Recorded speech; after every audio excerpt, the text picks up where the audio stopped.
अस्सलामुअलैकुम friends, welcome back to my channel. I hope आप सब बहुत अच्छे होंगे। और क्या आप लोगों को उन 5 मुस्लिम लीडर्स के नाम पता है जिन्हें सरेआम फांसी पर लटका दिया गया था? Unknown facts of Muslim history जानेंगे इस वीडियो में, तो इस वीडियो को हमारे साथ लास्ट तक जरूर देखिएगा। ये हैं दुनिया के वो 5 मशहूर मुस्लिम लीडर जिन्हें साजिश के तहत सजाए मौत दे दी गई। ये मुस्लिम लीडर एक वक्त पूरी दुनिया की राजनीति का केंद्र बिंदु थे। इनके फैसले दुनिया का रुख बदल दिया करते थे। वर्चस्व की लड़ाई में जब दुनिया इनसे जीत नहीं पाई तो इन्हें साजिश के तहत मौत के घाट उतार दिया गया। साजिश के तहत शहीद किए गए मुस्लिम लीडरों की लिस्ट में पहला नाम सद्दाम हुसैन का आता है।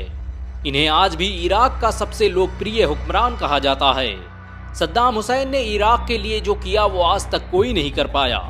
उनकी दौरे हुकूमत में इराक साइंस और टेक्नोलॉजी के क्षेत्र में आसमानों पर पहुंच गया था।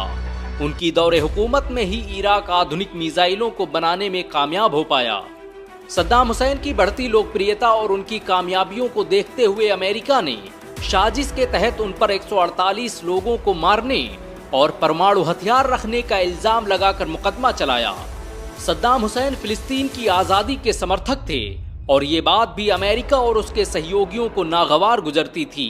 30 दिसंबर 2006 को अमेरिका के इशारे पर सद्दाम हुसैन को फांसी देने का आदेश दे दिया गया। सद्दाम हुसैन को जिस दिन फांसी दी गई वो बकराईद का दिन था। मुसलमान एक तरफ जानवरों को कुर्बान कर रहे थे तो अमेरिका सद्दाम हुसैन को। फांसी पर चढ़ते वक्त सद्दाम के माथे पर एक भी शिकन न थी। उनकी जबान पर कुरान की आयतें जारी थी। उनके दाएं हाथ में कुरान थी तो बाएं हाथ में तस्बीह व मुसल्ला।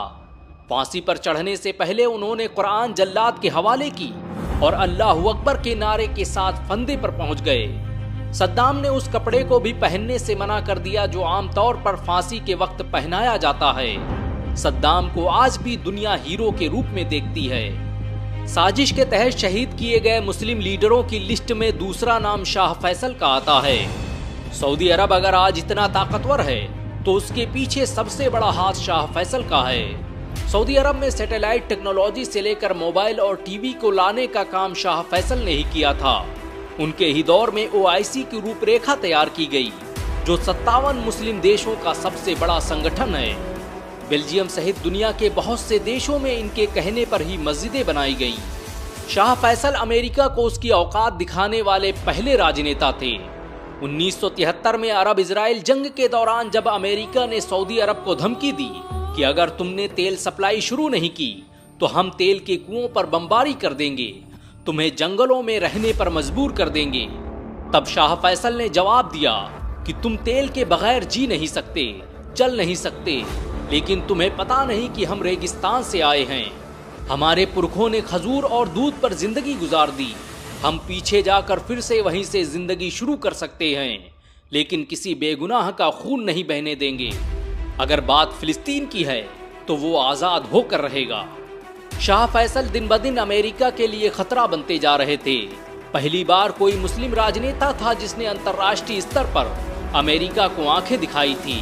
यही वजह है कि अमेरिका ने CIA की मदद से एक मीटिंग के दौरान उनकी हत्या करवा दी।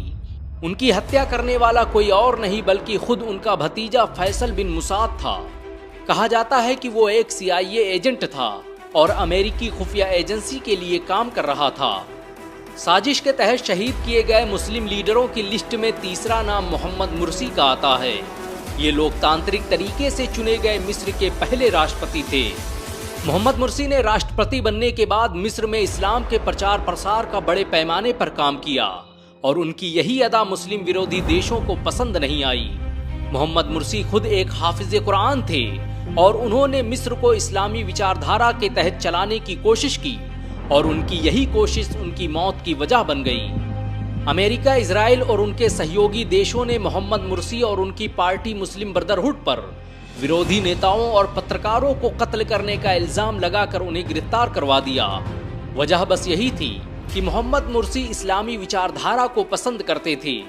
मोहम्मद मुर्सी सहित 105 नेताओं पर कत्ल का मुकदमा चला और फिर उन्हें अचानक बगैर बताए फांसी के फंदे पर लटका दिया गया। मोहम्मद मुर्सी दुनिया के पहले राष्ट्रपति थे जिन्होंने नासा में काम किया। ये नासा के स्पेस शटल को बनाने वाले वैज्ञानिकों में से थे। इन्होंने कई सालों तक मिस्र की अल ज़काज़िक यूनिवर्सिटी में अपनी सेवाएं दी। साजिश के तहत शहीद किए गए मुस्लिम लीडरों की लिस्ट में चौथा नाम मुअम्मर कज़्ज़ाफ़ी का आता है। मुअम्मर कज़्ज़ाफ़ी तानाशाह थे, डिक्टेटर थे, क्या थे, इस पर बहस बाद में। लेकिन लीबिया को बर्बाद करने और उन्हें कत्ल करने में यूनाइटेड नेशन से लेकर नाटो और दुनिया भर के मुस्लिम विरोधी देश शामिल थे। मुअम्मर कज़्ज़ाफ़ी ने 40 सालों तक लीबिया पर हुकूमत की और लीबिया को तरक्की की बुलंदियों पर पहुंचा दिया। वो दुनिया के उन राजनेताओं में से थे जिन्होंने कैपिटलिज्म और कम्युनिज्म को रिजेक्ट कर एक नई पॉलिटिकल थ्योरी को जन्म दिया और बताया कि कैसे इस्लाम दुनिया की तरक्की की वजह बन सकता है। कज़्ज़ाफ़ी के इन्हीं विचारों और उनकी लिखी गई द ग्रीन बुक के बाद ही उनके खिलाफ साजिशों का सिलसिला शुरू हुआ और फिर 2001 में आंदोलनकारियों द्वारा उनकी हत्या करवा दी गई। जिस समय मुअम्मर कज़्ज़ाफ़ी को कत्ल किया गया उस समय लीबिया अफ्रीका महाद्वीप का सबसे विकसित देश था। कज़्ज़ाफ़ी के शासन में ना तो बिजली का बिल पड़ता था और ना ही बैंकों में ब्याज, शादी के लिए वजीफा मिलता था, खेती के लिए मुफ्त बीज और संसाधन दिए जाते थे और तो और लीबिया पर कोई विदेशी कर्ज नहीं था। लेकिन आज लीबिया पूरी तरह से बर्बाद हो चुका है। साजिश के तहत शहीद किए गए मुस्लिम लीडरों की लिस्ट में 5वां नाम यासिर अराफात का आता है। यासिर अराफात ने अपनी पूरी जिंदगी फिलिस्तीन की आज़ादी और उसकी संप्रभुता के लिए कुर्बान कर दी। उन्होंने दुनिया के हर बड़े मंच पर फिलिस्तीन की आज़ादी की मांग की। उन्होंने फिलिस्तीन की आज़ादी के लिए पैलेस्टाइनियन नेशनल अथॉरिटी जैसे संगठन की स्थापना की जो आज भी फिलिस्तीन में आज़ादी की जंग लड़ रहा है। यासिर अराफात नोबेल प्राइज जीतने वाले पहले फिलिस्तीनी मुसलमान थे। यासिर अराफात भारत के सबसे बेहतरीन दोस्तों में से थे। वो इंदिरा गांधी को अपनी बहन मानते थे। अराफात पहले शख्स थे जिन्हें किसी राष्ट्र का लीडर न होते हुए भी संयुक्त राष्ट्र में भाषण देने के लिए आमंत्रित किया गया। यासिर अराफात की लोकप्रियता और उनके अंतर्राष्ट्रीय प्रभाव को देखते हुए वर्ष 2004 में इजराइल ने पोलोनियम जहर देकर उनकी हत्या करवा दी। यासिर जब तक जिंदा रहे इजराइल कभी फिलिस्तीनियों का नरसंहार नहीं कर पाया। अगर वो थोड़े दिन और जिंदा रहते तो फिलिस्तीन आज़ाद हो चुका होता। इन सब के अलावा अनवर सादात, मोहम्मद नजीबुल्लाह, हुस्नी मुबारक और उमर मुख्तार जैसे बहुत से राजनेता और लीडर गुजरे जिन्हें साजिश के तहत मौत के घाट उतार दिया गया।